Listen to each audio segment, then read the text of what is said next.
Android number 17 is back, making his Dragon Ball Super debut as Son Goku looks to recruit more members onto the Universe 7 team in attempting to find 17, but along the way, for the first time since Android 17's introduction in Dragon Ball Z, Goku and Android number 17 battle for the first time to show Goku on whether or not it was a good idea on trying to bring 17 onto the team as we get ever so closer to the debut of the Tournament of Power. What's going on, Dragon Ball fans? Welcome to my Dragon Ball Super episode 86 breakdown review entitled Fist Cross for the first time, Android number 17 versus Son Goku, leading into next week's exciting episode of Dragon Ball Super episode number 87, and what promises to bring us a very intriguing episode based on the episode preview. Now again, I do want to stress that this episode primarily focused on Goku's engagement with 17 and having to talk to 17 for the first time, having to battle 17 for the first time, and for a lot of us fans who've been watching Dragon Ball Z, we've often wondered what if Android 17 actually battled against Goku, and for the first time on this episode, our wishes were finally granted. So a quick plug before we begin, in case you guys are not following me at Twitter, be sure to go ahead and head over to UnrealEntGaming on Twitter and hit that follow button. That way you guys are always in the loop with all the latest in Dragon Ball news, information, and content. And don't forget to go ahead and subscribe to the channel in case you guys are new for all the latest in Dragon Ball reviews, discussions, mod battles, and more. Tons of awesome content on the channel. And if you guys want to go ahead and keep up with all the latest content, go ahead and turn on notifications if you guys want to become a Super Saiyan God. It greatly means a lot to me that you guys support the channel, and I thank you guys for tuning into the video. Now, Dragon Ball Super episode 86 was definitely an episode to remember just because of the simple engagement between 17 and Goku. Now, we start the episode off exactly where we left off, with Goku having to talk to Dende about locating Android 17, and I think for a lot of us, for the first time ever, none of us ever thought that the actual lookout can fly, because Dende put his hand on top of the lookout, and as soon as he did that, the entire lookout was moving. And again, I do want to touch up on the episode preview before anything else. And the episode preview, we see these space alien poachers beginning to invade Earth, and Android 17 and Goku are going to be working together to stop them. And it looks like these aliens have like some Independence Day kind of technology, because we see the way they're moving, we see the way like they're attacking Earth, and it looks like they're sucking up things from the ground, they're sucking up people, and for the time being, I'm pretty sure that nobody wants to allow them to go ahead and execute their plans. But either way, we see 17 and Goku having to work together to stop these guys, and in which I do think that it's going to build to 17 and Goku having to ultimately come to an agreement about the Tournament of Power, because we saw in this episode how Goku told 17 the truth. But nevertheless, we see how Dende's trying to locate 17, in which they do locate him because he is on his own private island. However, in this episode, Dende actually mentioned to Goku about this little mysterious strong kid. Now, Goku had no idea what Dende was talking about until we have ourselves a glimpse of what happened at the ending of Dragon Ball Z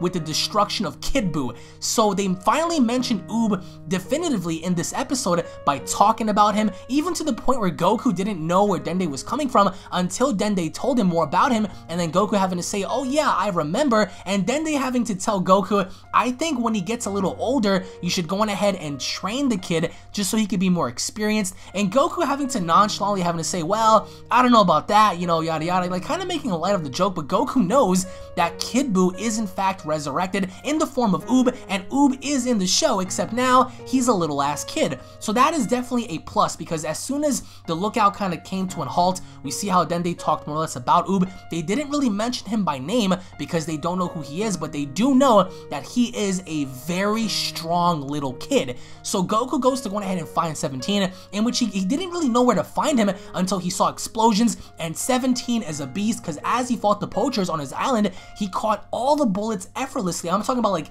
getting shot from AR-15s and AK-47s and machine guns, and he caught every bullet, including surviving, you know, several rocket launcher shots. But then of course, Goku having to be Goku, he came down, he saw 17, and his first words were, do you recognize me? Do you know who I am? And 17 having to look at him and saying, well, not really, but I do have a callback on your voice. So 17 does recognize his voice, and just as they're talking, more poachers Rangers arrive, and 17 and Goku work together to go on ahead and take them down. And we see very subtle moments. I mean, overall, this episode told a very good story in 17 and Goku. First, for them having to talk about the Tournament of Power, and 17 having to accuse Goku and saying, that's just made up, I don't really believe you. But even while they're together in this cave and they're speaking about the events that happened back when Dragon Ball Z was around, when the androids first invaded, 17 said, yeah, I was after you, I wanted to kill you until I was absorbed by Cell, and in which we do have a moment to where they were together and they kind of reminisced on that. And then even after this giant bull-like rhino unicorn entity was charging at Goku, 17 said, don't kill him, just leave him be, and they flew off. And I love this shot. I love the shot of the sun setting and Goku having to challenge Android 17 and Goku having to be the aggressor. Now here's how it went down.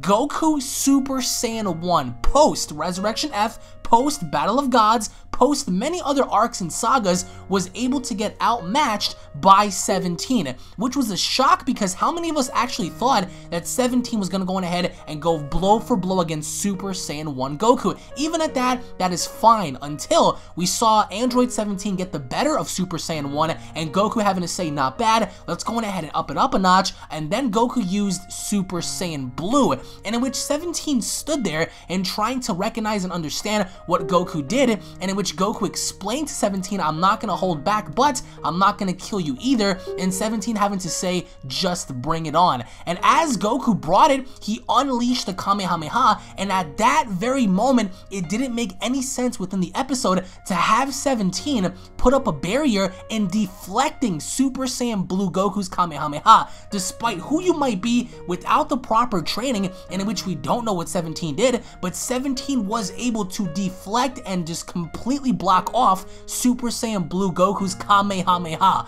which did not make any sense, and it is something I think takes away from Goku himself. But even with that, 17 and Super Saiyan Blue Goku exchange blows as they go head to head in a one-on-one combat-like battle. And again, 17 was able to not only keep up with Super Saiyan Blue, but cause Goku to say, you know what, I've been holding back, in which 17 also said, I've been holding back as well. So even while Goku has been holding back, in which we already know, 17 himself also said, I held back too. But even despite that, my counter argument is, even if 17 was holding back, how is he still able to match up against Super Saiyan Blue Goku? In which after that, Goku finally spoke the truth. And this is what I love, and if you pay attention, Goku didn't tell anyone this. He didn't tell Krillin, he didn't tell 18, he didn't tell anyone else. He only told 17 and saying, listen, the reason why I really need you to compete in the Tournament of Power is because if you don't, everything is going to be destroyed. Because keep in mind, throughout the entire thing, 17 didn't really believe Goku, and even prior to Goku telling the truth, he did offer him money and saying, well, you do understand that there's going to be money involved. So unlike his sister, 17 doesn't care about money, he cares about his island, he cares about the animals, he cares about whatever he's doing right now, and he cares about his family, in which he even told Goku, I'm thankful for the Dragon Balls because it allowed me to produce a family of my own, in which